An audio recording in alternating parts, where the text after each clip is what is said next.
to welcome to the stage the director of Complete Unknown, Joshua Marston, to take some questions.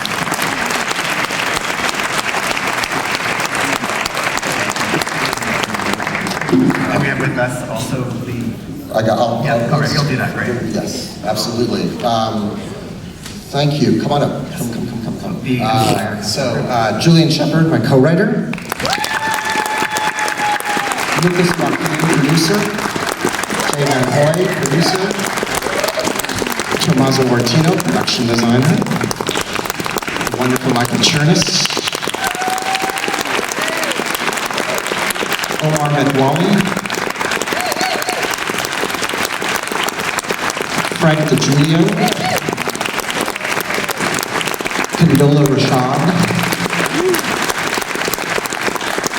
Zia Ganizada. And Michael Chernis.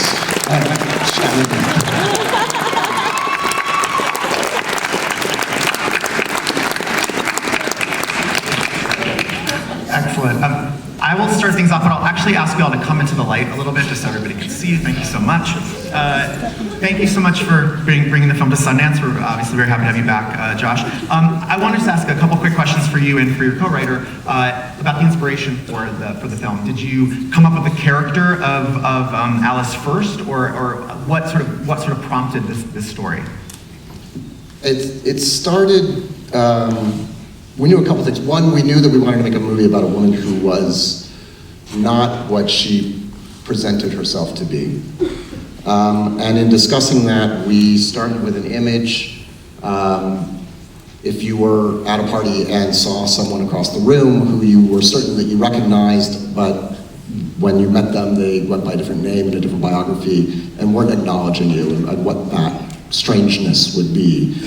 And that the implication of that was that she had changed her identity. And then as we explored that, we thought, well, what if she had done it more than once? What if she had just done it sort of serially? I know, Julian, maybe you can say more. There's a multiplicity of identities.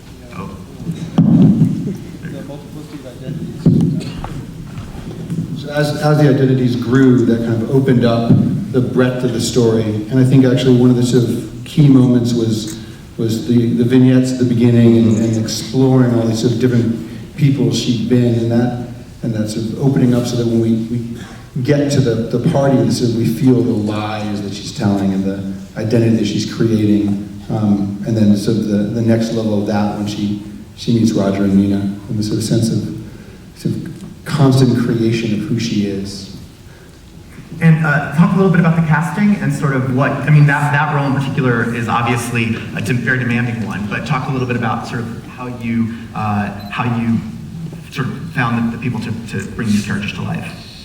Well, Rachel has long been someone that I wanted to work with, and I knew that it needed to be a character, it needed to be an actress who could convey both a depth and a mystery, but also an intelligence that you would believe that she was sort of a polymath, that she could be smart enough to do this again and again. Mm-hmm. I sent it to Rachel, and we never met, and she read it in 24 hours. And we immediately sat down and had a really wonderful conversation.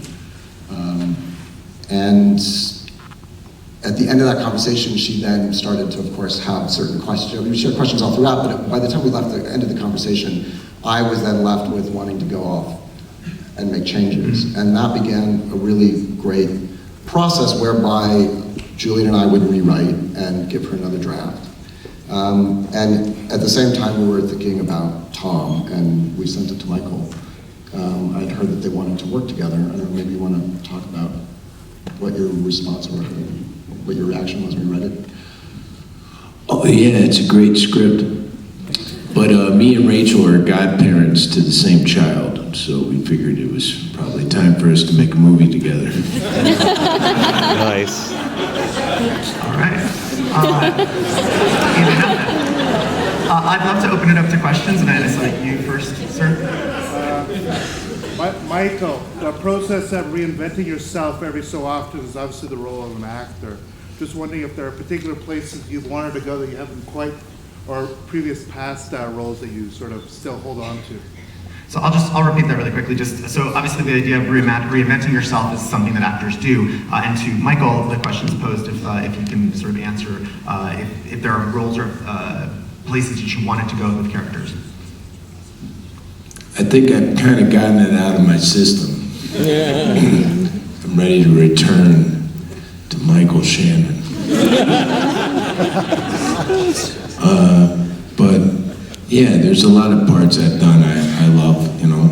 I love what I did with Tracy Letts, Killer Joe, Bub. I love what I did with Jeff Nichols. I love what I did with Ramin Barani and Werner Herzog. I've had a nice go of it, but yeah, I think I'm missing myself. Next question will be, let's see.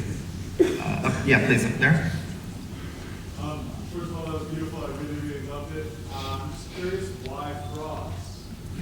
Why frogs? Why frogs?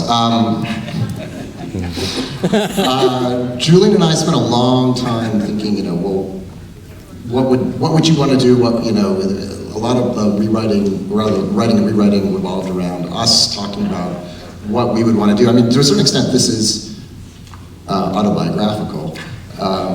In the sense that, when you're a filmmaker, I mean, it's similar to what actors do, but it's also similar to what filmmakers do. I got into being a filmmaker because every movie is a sort of anthropology where I get to go into another world and explore something entirely. And a little bit this was, well, what if that was literal? What if you could literally not just make a film every couple of years, but become a whole other person every few years?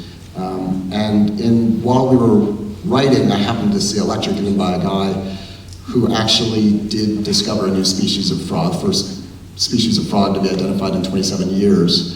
The writing of it wasn't so much the tricky part. The tricky part was finding a bunch of frogs. I don't know, Lucas, do you want to talk about finding 300 leopard frogs to shoot with? Yeah, the frog day was pretty fun. Well, Tommaso, we shot all those frogs on the studio. We found 300 frogs and had them shipped up from Texas. We shot on a stage. We brought a bunch of dirt and plants and muck from a swamp on Long Island to a studio in Brooklyn. And then we shot with all those frogs, and they were slippery suckers. I mean, that's a little it was actually a big debate as to whether or not, because we had the actual location out in the woods. And the original plan was to bring the frogs to the woods, and it was a big point of discussion as to whether or not we could turn them loose, I mean, with fence, obviously, turn them loose out in the wild. And we finally decided that would be a production nightmare. And Tommaso created this amazing bed of forest on a soundstage. And we let loose all these frogs, but then the problem, well, you would think that we were really concerned that the frogs would hop away. As it turns out, when you release 300 frogs, they just sit there. Getting frogs to move is actually really difficult. But, yeah. So don't work with frogs. Yeah, just like Next. They have beautiful eyes, the frogs. Thank you. You have nothing to do with it, but I'll give you the credit. Next question. Yes. Right there.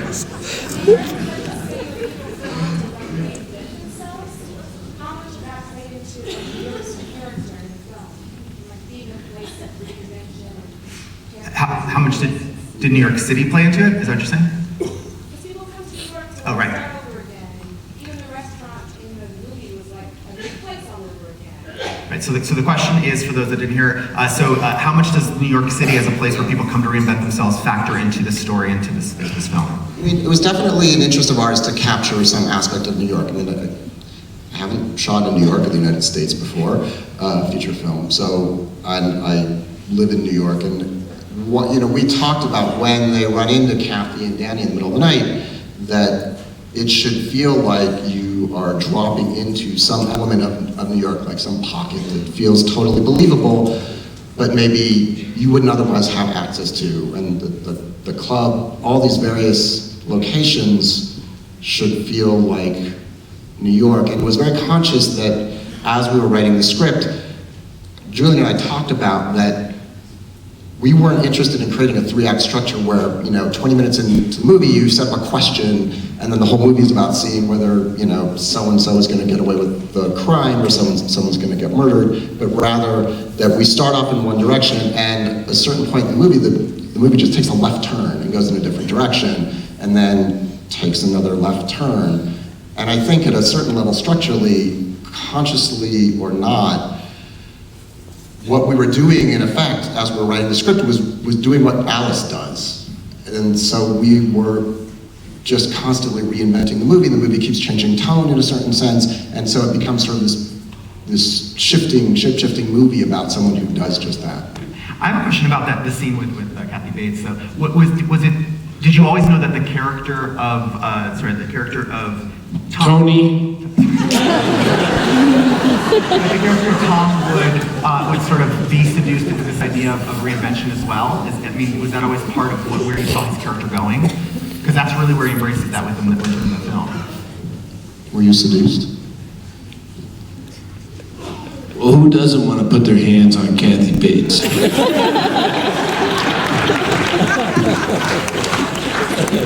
All right. Sure.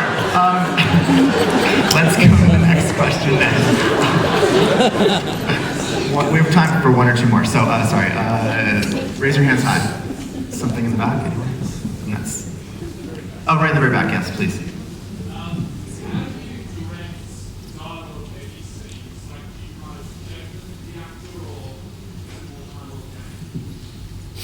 How do we direct? This is great because we can now let all the other people who haven't spoken before. Like, I'm actually curious if either Zita or Turnus start. And I just, for all of you, just curious, like, what your memory is like.